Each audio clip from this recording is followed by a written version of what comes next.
ꯑꯍꯥꯟꯕꯃꯛꯇꯗ block ꯑꯁꯤꯕꯨ ꯌꯦꯡꯕꯤꯔꯛꯏꯕ ꯃꯤꯄꯨꯝ ꯈꯨꯗꯤꯡꯃꯛꯄꯨ ꯑꯊꯣꯏꯅ ꯇꯔꯥꯝꯅ ꯑꯣꯛꯆꯔꯤ꯫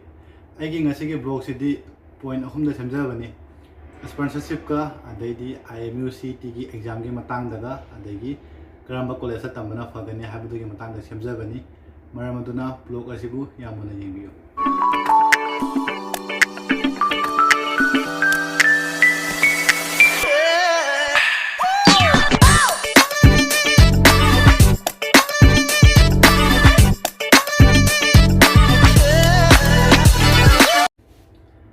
ꯑꯩꯒꯤ ꯉꯁꯤꯒꯤ ꯄꯣꯏꯟꯠ 3ꯁꯦ ꯂꯥꯛꯇ꯭ꯔꯤꯉꯩꯒꯤ ꯃꯃꯥꯡꯗ ꯑꯩꯕꯨ ꯅꯨꯡꯁꯤꯕꯤꯗꯨꯅ ꯍꯪꯕꯤꯔꯛꯄ ꯋꯥꯍꯪ ꯈꯔꯒꯤ ꯄꯥꯎꯈꯨꯝꯗꯨ ꯍꯥꯟꯅ ꯐꯣꯡꯗꯣꯛꯆꯒꯦ꯫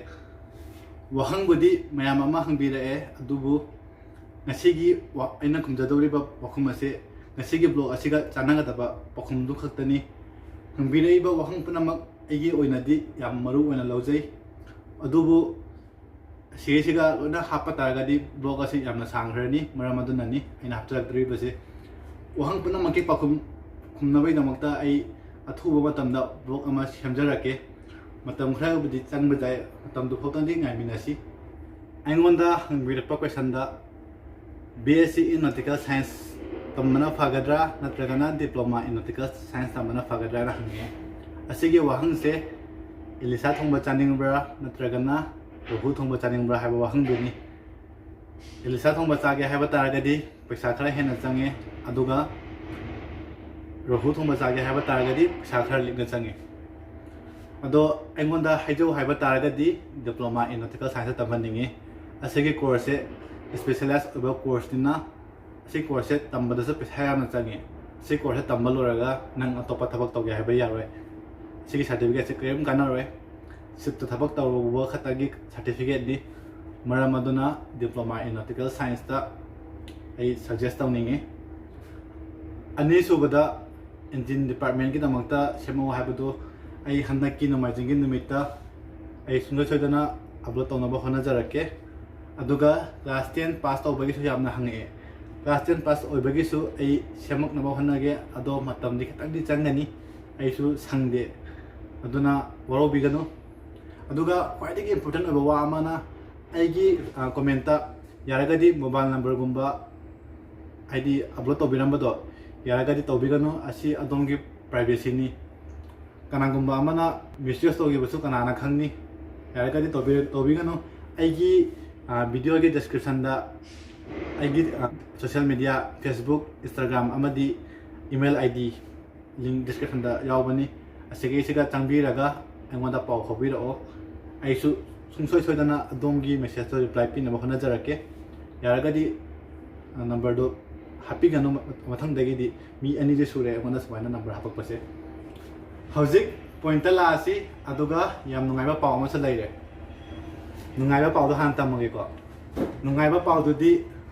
ꯍꯟꯗꯛꯀꯤ August 2020 ꯕꯦꯆꯇ ꯂꯧꯒꯗꯧꯕ BTech in Marine Engineer, BSc in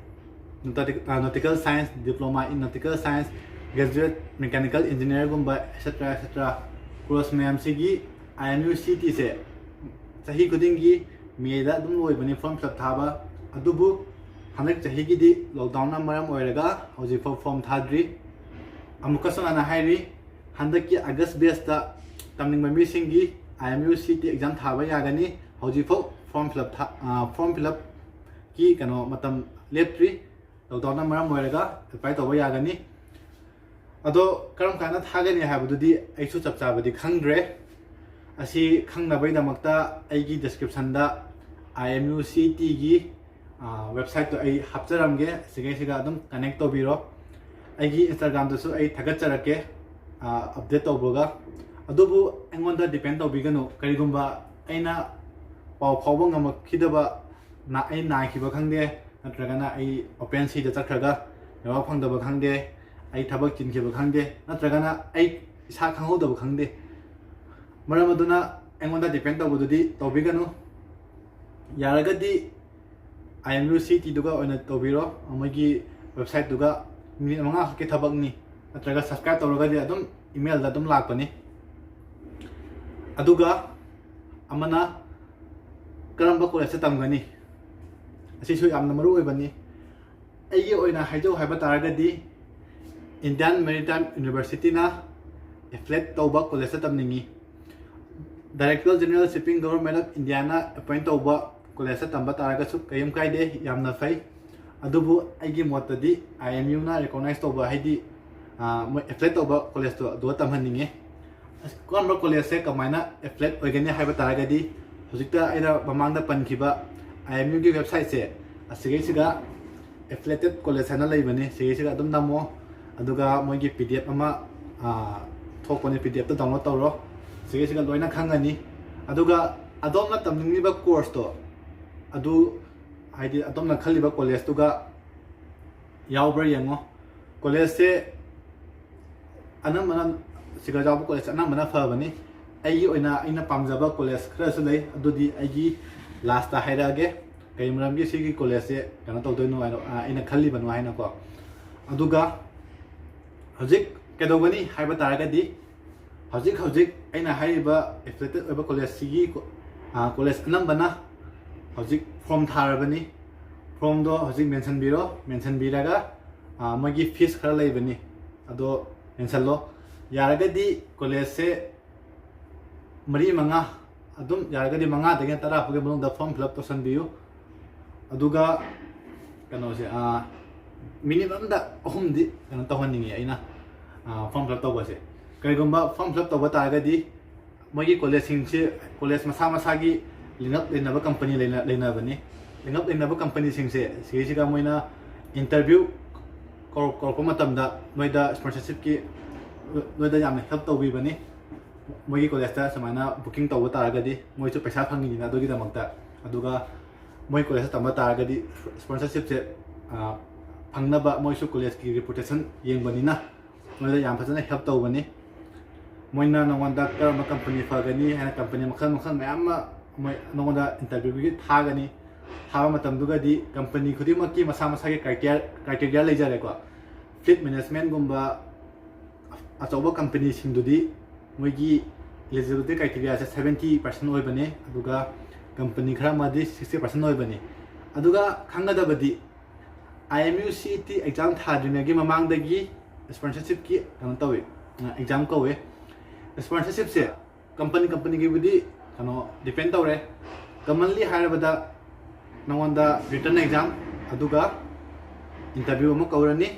asige mathangda psychometric test adaidi mogi company gi doctor da medical test ama tawhalle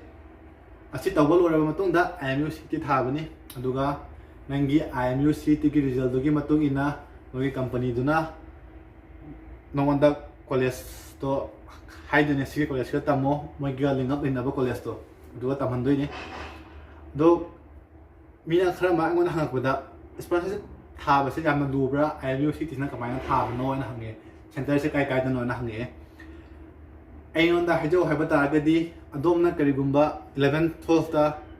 12 ta harage ko 12 ta 70% 80% phangba taragadi aidi adom se adom like tadi adom thawai yawa mi ni ana ina khanjai manipur gi board tadi percentage wang masu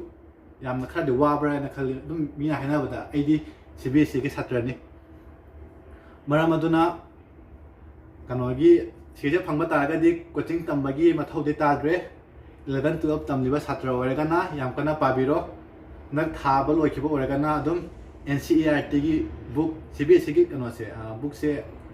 yamna suggest tawningi aidi sumba civil service hagadra sumba exam thabagi di anambana CBSE gi kano se oibane like se oibane dum like pudi dum chapmanare physics ka maths ka simadi khara kupna nainabiro sponsorship exam se khara lu bane compare with IMU CET se to kano se sponsorship exam se gi di company depend tawre isana haimanga mare maron do sponsorship ki matang do di adum kona noina apply tawriba company do ade duga wana tawro company siga amka mo kanogi sponsorship apply tawbai namota so form fill up tawbane form fill up tawraga moina nangona karogani sigi numi siga hom siga lao hana adu chatpa tare asigi line siga di adum Delhi Mumbai sidi adum khara ngar handa chatpa tare natragana IMU CET thadringi mamangi tha ama si mamangdagi adum Mumbai da leiba tare sina tragadi khara wagani ana khalli miro lejadaba mi singdi yamna wana bani ado cement hostel gumba daidi adum ꯃꯨꯝꯕꯥꯏꯗ ꯂꯨꯄꯥ 100-200 ꯇꯧꯔꯒ ꯂꯩ ꯌꯥꯕ hostel ꯌꯥꯝꯅ ꯂꯩꯕꯅꯤ ꯀꯅꯥꯒꯨꯝꯕ ꯑꯃꯅ ꯆꯠꯅꯤꯡꯕ ꯇꯥꯔꯒꯁꯨ ꯑꯗꯨꯝ ꯑꯩꯅ ꯈꯪꯕ ꯍꯣꯁꯇꯦꯜ ꯈꯔ ꯂꯩ ꯑꯗꯨꯒ ꯁꯖꯦꯁ ꯇꯧꯖꯔꯛꯀꯦ ꯑꯗꯨꯝ ꯍꯥꯏꯕꯤꯔꯛꯑꯣ ꯑꯗꯨꯒ ꯑꯁꯤꯒꯤ ꯀꯩꯅꯣꯁꯦ ꯂꯣꯏꯔꯅꯤ ꯑꯗꯨꯒ IMU CET ꯑꯦꯛꯖꯥꯝ ꯊꯥꯔꯅꯤ IMU CET ꯒꯤ ꯑꯦꯛꯖꯥꯝꯁꯦ ꯀꯗꯥꯏꯗ ꯊꯥꯅꯤ ꯍꯥꯏꯕ ꯇꯥꯔꯒꯗꯤ ꯁꯦꯟꯇꯔꯁꯦ ꯒꯨꯋꯥꯍꯥꯇꯤꯗꯁꯨ ꯂꯩꯕꯅꯤ ꯑꯗꯩꯗꯤ ꯀꯜꯀꯇꯥ ꯗꯦꯜꯍꯤ ꯁꯨꯝꯕ ꯁꯤꯒꯤ ꯑꯍꯨꯝꯁꯤꯗꯤ ꯑꯩꯈꯣꯏ ꯅꯣꯔꯠ ꯏꯁꯀꯤ ꯑꯣꯏꯅꯗꯤ ꯈꯔ ꯀꯩꯅꯣ ꯊꯥꯅꯕ ꯃꯐꯝꯅꯤ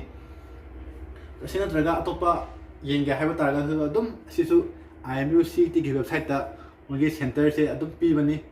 ꯅꯣꯏꯅ IMU CET ꯒꯤ ꯑꯦꯛꯖꯥꯝꯁꯤꯒꯤ ꯐꯣꯔꯝ ꯐꯤꯜ ꯑꯞ ꯇꯧꯕ ꯃꯇꯝꯗꯅꯦ ꯑꯗꯨꯝ ꯁꯦꯟꯇꯔ ꯑꯍꯨꯝ ꯈꯟꯕꯅꯤ ꯁꯦꯟꯇꯔ ꯑꯍꯨꯝ ꯈꯟꯕ ꯃꯇꯝꯁꯤꯗ ꯃꯣꯏꯅ ꯁꯦꯟꯇꯔ ꯑꯃ ꯐꯨꯜ ꯑꯣꯏꯈꯤꯕ ꯇꯥꯔꯗꯤ ꯁꯦꯟꯇꯔ ꯑꯍꯨꯝꯗꯨꯒꯤ ꯃꯅꯨꯡꯗ ꯑꯃꯗꯤ ꯁꯨꯡꯁꯣꯏ ꯁꯣꯏꯗꯅ ꯄꯤꯔꯛꯀꯅꯤ ꯑꯗꯨꯒ ꯀꯔꯤꯒꯨꯝꯕ ꯃꯤ ꯌꯥꯝꯕ ꯇꯥꯔꯒꯗꯤ ꯒꯨꯋꯥꯍꯥꯇꯤꯗꯁꯨ ꯃꯐꯝ 2-3ꯗ ꯇꯧꯕꯁꯨ ꯑꯗꯨꯝ ꯌꯥꯎꯕꯅꯤ ꯆꯞ ꯆꯥꯕ ꯂꯣꯀꯦꯁꯟꯗꯨ ꯑꯩꯁꯨ ꯍꯥꯏꯕ ꯉꯝꯗ꯭ꯔꯦ ꯃꯣꯏꯅ ꯂꯦꯞꯄꯛꯀꯗꯕ ꯃꯐꯝꯗꯅꯤ ꯃꯤ ꯈꯔꯅ ꯑꯩꯉꯣꯟꯗ IMU CET ꯊꯥꯅꯕꯒꯤꯗꯃꯛꯇ ꯀꯗꯥꯏꯗ ꯀꯣꯆꯤꯡ ꯇꯧꯒꯗꯕꯒꯦꯅ ꯍꯪꯉꯛꯑꯦ ꯑꯁꯤ ꯊꯥꯅꯕꯒꯤꯗꯃꯛꯇ ꯀꯣꯆꯤꯡ ꯇꯧꯗ꯭ꯔꯒꯁꯨ ꯌꯥꯅꯤ ꯑꯗꯣꯝꯅ NCERT ꯒꯤ ꯕꯨꯛꯇꯣ ꯑꯗꯨꯝ ꯐꯖꯅ ꯄꯥꯕꯤꯌꯨ CBSE ꯒꯤ ꯁꯥꯇ꯭ꯔ ꯑꯣꯏꯕ ꯇꯥꯔꯒꯗꯤ ꯈꯔ ꯑꯦꯗꯚꯥꯟꯇꯦꯖ ꯂꯩꯔꯦ ꯑꯅꯝꯕꯅ NCERT CBSE ꯒꯤ ꯕꯨꯛꯇꯒꯤ ꯑꯗꯨꯝ ꯍꯪꯕꯅꯤ ꯃꯅꯤꯄꯨꯔꯒꯤ ꯕꯣꯔꯗ ꯑꯣꯏꯔꯁꯨ ꯀꯩꯁꯨ ꯀꯥꯏꯗꯦ ꯑꯗꯨꯝ ꯂꯣꯏꯅ ꯆꯞ ꯃꯥꯟꯅꯕ ꯉꯥꯛꯇꯅꯤ ꯃꯅꯨꯡꯗꯗꯤ ꯑꯗꯨꯒ ꯑꯦꯛꯖꯥꯝꯒꯤ ꯄꯦꯇꯔꯟꯁꯦ ꯑꯩꯈꯣꯏꯒꯤ CBSE ꯗ ꯀꯩꯅꯣ PSA ꯍꯥꯏꯅ ꯂꯩꯕꯗꯣ ꯄ꯭ꯔꯣꯕ꯭ꯂꯦꯝ ꯁꯣꯜꯚꯤꯡ ꯑꯦꯁꯦꯁꯃꯦꯟ ꯍꯥꯏꯅ ꯂꯩꯕꯗꯣ ꯑꯁꯤꯒ ꯆꯞ ꯃꯥꯟꯅꯩ ꯃꯜꯇꯤꯄꯜ ꯆꯣꯏꯁ ꯀ꯭ꯋꯦꯁꯟ ꯑꯣꯏꯗꯣꯏꯅꯤ ꯁꯤ 200 ꯃꯥꯔꯛꯅꯤ ꯑꯗꯨꯒ ꯑꯦꯛꯖꯥꯝ ꯑꯋꯥꯔꯁꯅ 3 ꯑꯋꯥꯔꯁ ꯀꯣ ꯁꯤꯒꯩꯁꯤꯒ ꯑꯩꯅ ꯍꯥꯏꯒꯗꯕꯗꯤ ꯂꯥꯏꯔꯤꯛ ꯈꯔ ꯀꯟꯅ ꯄꯥꯕꯤꯔꯣ ꯑꯁꯤꯒ ꯁ꯭ꯄꯣꯟꯁꯔꯁꯤꯞꯀꯤꯁꯦ ꯍꯥꯟꯅ ꯐꯖꯅ ꯇꯧꯕꯤꯔꯣ ꯂꯥꯏꯔꯤꯛꯁꯦ ꯌꯥꯝ ꯀꯟꯅ ꯄꯥꯕ ꯍꯥꯏꯁꯦ ꯅꯪꯅ 12ꯇ ꯊꯥꯕꯗ ꯄꯥꯗꯣꯔꯦ ꯁꯤꯒꯤ ꯑꯃꯨꯛ ꯀꯩꯅꯣꯒꯤ ꯁ꯭ꯄꯣꯟꯁꯔꯁꯤꯞꯀꯤ ꯑꯦꯛꯖꯥꯝꯁꯤꯒ ꯑꯃꯨꯛ ꯆꯞ ꯃꯥꯟꯅꯕ ꯀ꯭ꯋꯦꯁꯟ ꯑꯃꯨꯛ ꯍꯪꯉꯛꯇꯣꯏꯁꯦ ꯁꯤꯒ ꯑꯃꯨꯛ IMU CET ꯗꯁꯨ ꯆꯞ ꯃꯥꯟꯅꯕ ꯀ꯭ꯋꯦꯁꯟ ꯍꯪꯉꯛꯇꯣꯏꯁꯦ ꯑꯗꯨ ꯑꯣꯏꯕ ꯇꯥꯔꯒꯗꯤ 11-12ꯇ ꯑꯃꯨꯛ ꯄꯥꯕꯁꯤꯅ 11-12ꯇꯁꯨ ꯀꯥꯟꯅꯔꯦ ꯑꯗꯨꯒ ꯁ꯭ꯄꯣꯟꯁꯔꯁꯤꯞꯇꯁꯨ ꯀꯥꯟꯅꯔꯦ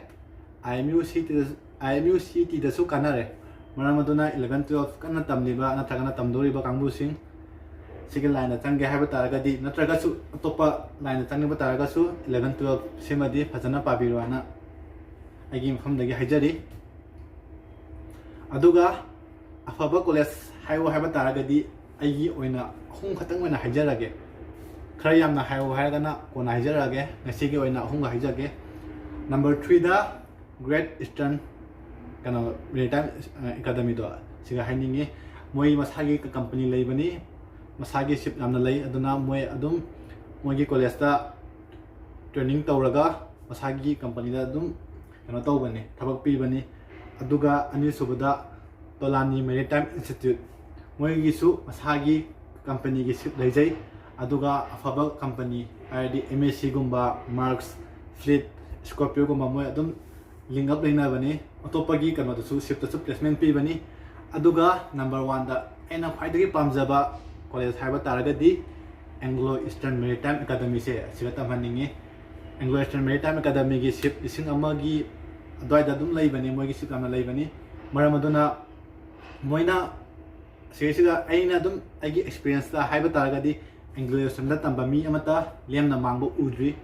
मरम अदुना एंग्लो ईस्टर्न की कनो ट्रेनिंग फैसिलिटी सु यामना फजबनी मरम अदुना यारगदी एंग्लो ईस्टर्न सिमादी सोइदना अदुम ट्राई तोबियो एंग्लो ईस्टर्न की फीस से अतैगे गेनरगदी खरा चावबनी अंगोंदा हाइजो हाइबा तारगदी असिगी डिप्लोमा इन नॉटिकल साइंस तंबदा पैसा पामुदबना हेना फगने न खली अदुगा खंगदबा अमना IMU CET एग्जाम से थाद्रगसु डिप्लोमा इन नॉटिकल साइंस तंबा जाय अदुबु अइना हागदबदी असी से तंबल ओरगा थबक फंगद्रसिनी कंपनी खुदिमक मसा मसा की कॉलेज का लोइना लिंगअप लेनै मसा मसाना पामजबा मोइगी वैकेंसी दा लाकदबा कैंडिडेट सिंदो मोइना हाना प्लान तौरगा मोइदा स्पॉन्सरशिप पीरगा मोइना सेमनिंबा मोंगदा सेमे स्पॉन्सरशिप फंगदबा कांगबो सिंदुदी थबक यामना वाना फंगे थबक फंगदबिदा चही अमा अनि फो लैबा म्याम जावे सिगुमा म्याम से लैबदुना निमिना मार्चेंट नेविदा तमगनो हाइसे मरम असिना आइगी ममांगे ब्लॉगता हाइजखिबा आइगे पॉइंट अनिदो काउबिगनो if you want to join merchant navy को आई हैव टू रूल आइना ओइना आइगी ओइना आइदी आइगी व्यूअर की दमकता रूल अनि समजरी rule number 1, if you want to join Merchant Navy, get sponsorship ko. Sponsorship susod na laubi you. Rule number 2, if you don't have sponsorship, see rule number 1. Maram di sponsorship se hambra college na nangwanda mayam ama ID afaba college afaba company haigadi Tom, Marks, adaidi Synergy, Fleet, adaigi MSC, adaidi BSM, adaigi Scorpio, adaigi SCI Shipping Corporation of India mayam like company se aina paliba company punamak masagi ship chamga hena leiba ngakta asigumba ship ta asugumba company punamak te apply to biu maram di adomna kano se sponsorship se company ama khatan de apply to bata gadi adui company duga nangi apply to riba missing se sponsorship apply to riba missing de am jamak to ni lising am apply to to ni sing am apply to ko duga mi kya khangane ha du di company na makha pole aduga somda dum moigi reference la ko mi som yam ma yaro kani maram aduna yaragadi company amada soi ge bata ga su company amada soidana phangna bai damakta company mayam ama apply to biu karigumba ina haiba IMU na flat oiba college sing siga karigumba admission je hoje hauramni admission je ek to bata ga di moina nangwanda sponsorship ke maramda guide pirakani nana moida hangwa tan so moina harau na adum